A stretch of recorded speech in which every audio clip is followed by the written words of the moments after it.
I personally want to thank you, the Sheikh of Emirat, for giving us Pakistanis or Indians or any other nationalities opportunity to come here, live here, start our lives, get married, have children, have their education, have a future over here.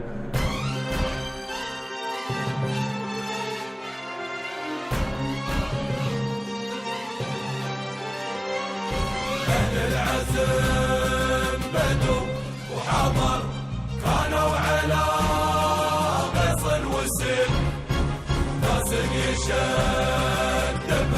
انطهر. So plastic is a very vast field.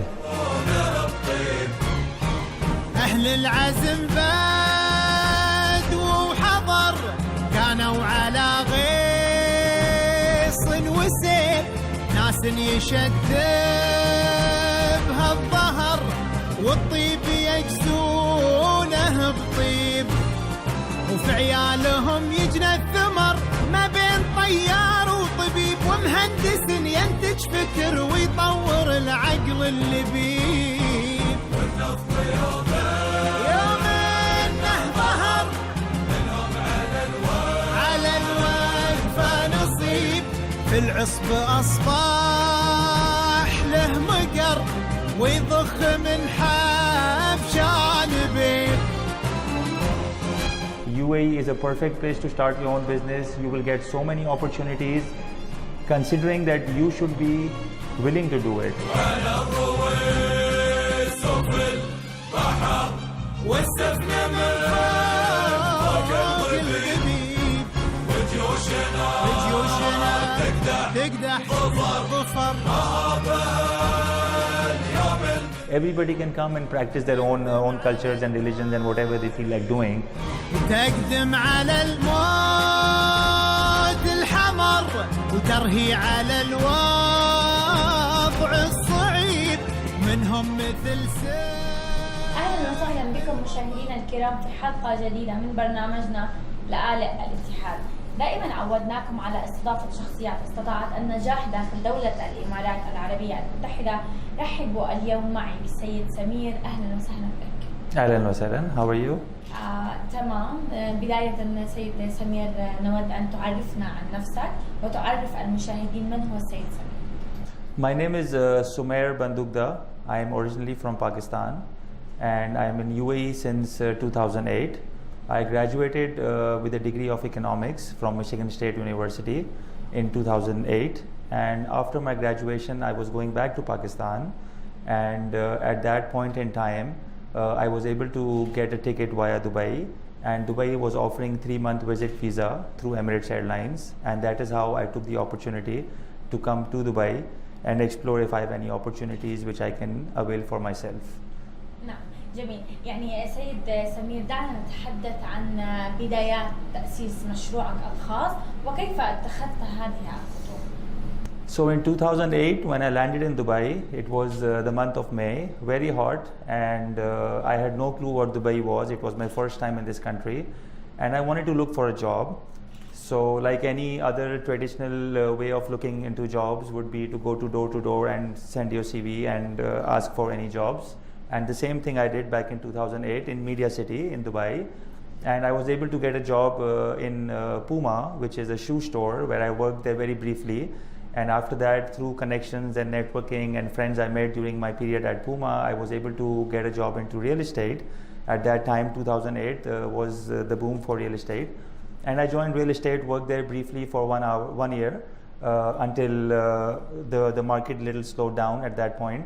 And then I moved into commodities, and then after that, during my time in Dubai and meeting more people and networking through other companies and other social media platforms, I met more people and developed my skills towards sales, and I realized that I should be working in sales as I was doing in real estate.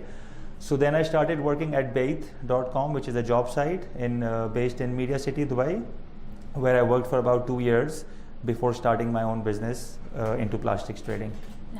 يعني انتقلت إلى العديد من المراحل واليوم تملك مشروعك الخاص، لكن بالتأكيد دائما يكون هناك العديد من الصعوبات التي تواجه الأشخاص في بداية عملهم. حدثنا عن هذه الصعوبات التي واجهتك.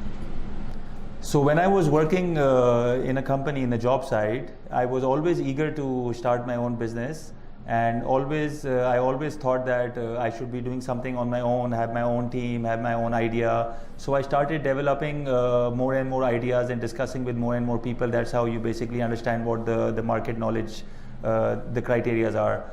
So finally I decided that I will be trading into plastic raw materials, because UAE itself geographically is positioned in a way that it can cater to Pakistan, India, African markets, whereas it can also cater to European and American markets. So Jebel Ali port was the best geographically located, so I decided that I should be doing something related to import and export, and the commodity I chose was plastic raw material. So then the question was that where should I start my own business? Should it be Dubai? Should it be Abu Dhabi? Should it be Sharjah, Al Quwain, wherever it was? So I had to evaluate what kind of capital investment I have to put in, and what kind of benefits I need from the government side, so I can match them both and start my own business. At that point in time, Sharjah is still up till now a marketplace for plastic raw material, where there are more factories for plastic recycling, for distribution ship, for warehousing. All of these facilities are relatively price competitive than Jebel Ali, and better for startups who don't have so much capital to invest in the beginning. So I decided to use Sharjah as my platform to start my own business. Now the complexities I faced to start my own business and to register my trade license in Sharjah at that point in time, 2012, was very different than how it is now. Over the period they changed into online, and then Tahsil is also promoting the services, and it's much more transparent now. In 2012 there were a few challenges. We had to go manually myself to the economic department and the civil department for getting my warehouse passed, and then all the documentation should be in order. The agent in between would not have such sound knowledge at that point, but then it got centralized towards Tahsil. So Tahsil has all the knowledge, and it gives you all the guidelines, how to open your license, how to renew your license. But back in the days it was very difficult. I still remember it was the month of Ramadan in 2012 when I was going to register my company, and I had no clue about how the government system works, because I was working in a multinational, and I was a small part of a very big company, so I was only dealing with the sales of the product I was given to sell. I had no clue how to open a trade license. If I have to take a company, I need to pay a year's rent, I have to pay a 5% charge for this. I had no clue about anything at all. So slowly and gradually, with the help of all the people in the government department, they guided me that this is what needs to be done. It was a time-taking process at that time, but we overcame it because of help of other people. Over the years, as they passed by, if you check the system now, it's much more faster. I can get my trade license renewed in less than 24 hours. I can get my employee visa in 1 week. So everything is different. At that point, it was very challenging. But Alhamdulillah, we went through all of that, and we were able to overcome those challenges. الحمدلله. يعني سيد سمير، وجود العديد من الشركات وأسماء الشركات، كيف استطعت أن تتميز من خلال عملك في هذا المجال؟ So the industry we are in right now has a lot of competition in the region, outside the region as well. There are multiple players from China, US as well, and from Saudi, UAE, Oman. This is a lot of competition. In terms of buyer side, there are a lot of buyers from different parts of the world, mainly from Pakistan, India, because of the geographical location, and then European countries as well. The unique selling point we have from all our competitors, and from day one we have started that, one, will always be transparent. So we are essentially a trading company. We are buying from someone and we are selling it to somebody, and we have a nominal margin. Obviously it's not skyrocketing, it's a nominal margin, but we believe in repeated business, so we can do it again and again and have the customer happy and the supplier happy as well. So we want to keep all our transactions very transparent. There is a certain ratio of profit which we have decided that which we will always keep in our buying and selling, and we will not exceed that and not even lower that. We don't want to lower that just to get business and then try to jeopardize other parts of the business. Like for example, in the market you have seen people giving commissions and taking bribes and all of that.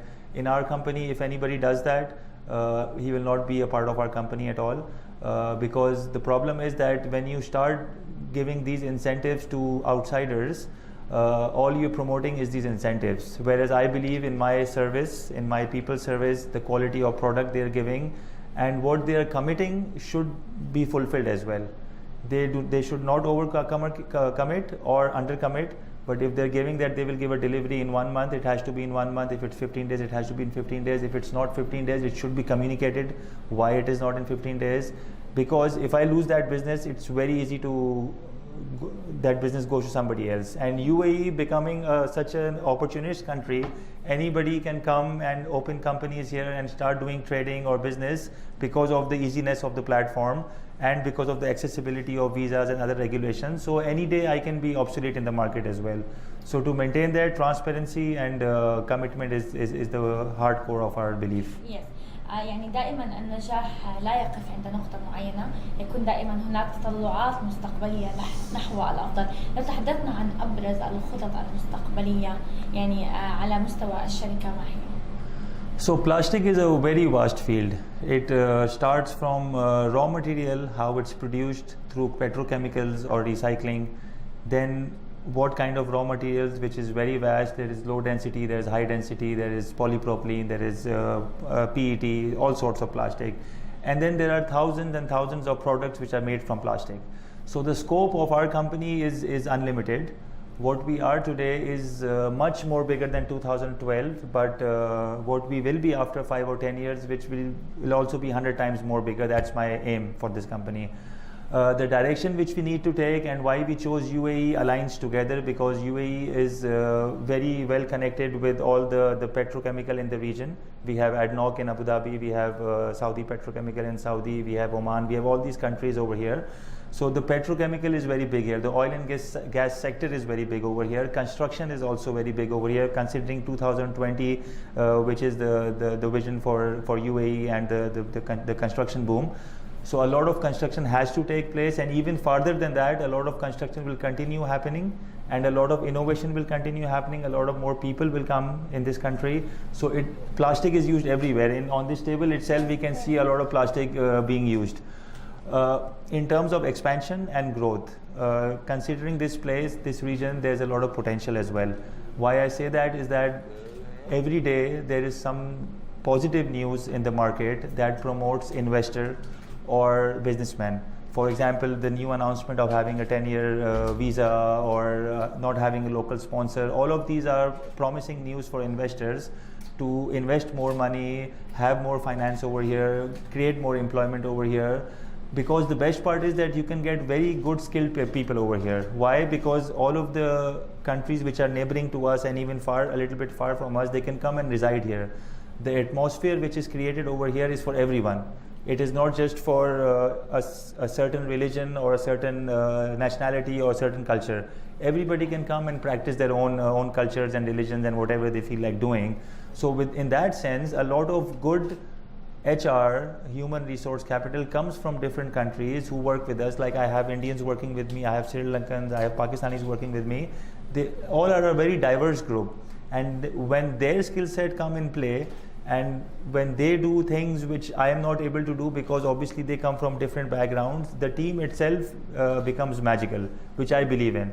So with the right team, and it takes time to develop a team, you can't have a team in a day. So with the right team and the right infrastructure which is provided by the government in this country, I think there's a lot of opportunities over here. يعني أتمنى لك دائما دوام التوفيق والنجاح من خلال مسيرتك العملية. ما الرسالة التي تود أن توجهها إلى الشباب يعني المقبل على قطاع العمل؟ So for the young generation, there are two kind of young generations I would like to focus on. One are the people who are fresh graduates, and one are the people who are already employed in another company and are thinking to start their own business. For the people who are just graduating, it is very important to gain some experience in this country, because you get to learn so much from multinational companies, from small companies, from tricks of trades, and not just only about the culture of the company itself, but the system of UAE itself. Once you have that experience, I have come across so many individuals who are working in a company and they always feel that we should start their own business, but because of some limitations, they are not able to start their own business. I just want to tell you all that please do try. Otherwise, all your life you will be thinking that I wish I tried. I wish I tried. Don't get into that dilemma. UAE is a perfect place to start your own business. You will get so many opportunities. Considering that you should be willing to do it. If you are a person who is lagging in your skills and does not want to develop your skill set and does not want to go beyond that extra mile, then you will never be able to do business anywhere in the world. But if you're already here, it's a great opportunity, and there's a great network of people. There's amazing leaders in this country that can help you, that can guide you, and the government itself also supports you in all ways. If you're right, then the government is there with you. If you're doing something wrong, then obviously there's nobody with you. So if you really have an aspiration to start your own business, please do. Even if you fail, it doesn't matter. You can always go back to your normal life. You can always go back to your countries, but you should always try, because maybe you succeed, maybe you don't. I'm one of the examples who succeeded. I hope I don't have to go back to my job ever again, but even if I have to, I don't mind, because the experience I gained in this last 8 years is phenomenal. يعني نتمنى أن تصل رسالتك. شكرا لك جزيل الشكر. في نهاية اللقاء يعني لا يسعنا سوى أن نوجه رسالة إلى حكام شيوخ دولة الإمارات العربية المتحدة بدعمهم المتواصل دائما لجميع المتواجدين على أراضي هذه الدولة. I personally want to thank you, the Sheikh of Emirat, for giving us Pakistanis or Indians or any other nationalities opportunity to come here, live here, start our lives, get married, have children, have their education, have a future over here. It's completely unbelievable, but what you guys have done is amazing, and I really wish you all the best in future, and I look forward for many more expats to come in this country and have a successful story like myself. نشكرك جزيل الشكر على هذا الكلام الذي يخرج من القلب فيصل إلى القلب مباشرة، ونحييك لكونك ضيف معنا ضمن هذه الحلقات. أتمنى أن تسمح لكادر العمل بأخذ جولة تصويرية داخل الشركة لتصوير الموظفين وكادر العمل كافة. شكرا لك جزيل الشكر سيد سامي. شكرا لك. أعزائي المشاهدين، كانت هذه نهاية حلقتنا اليوم. شكرا لكم.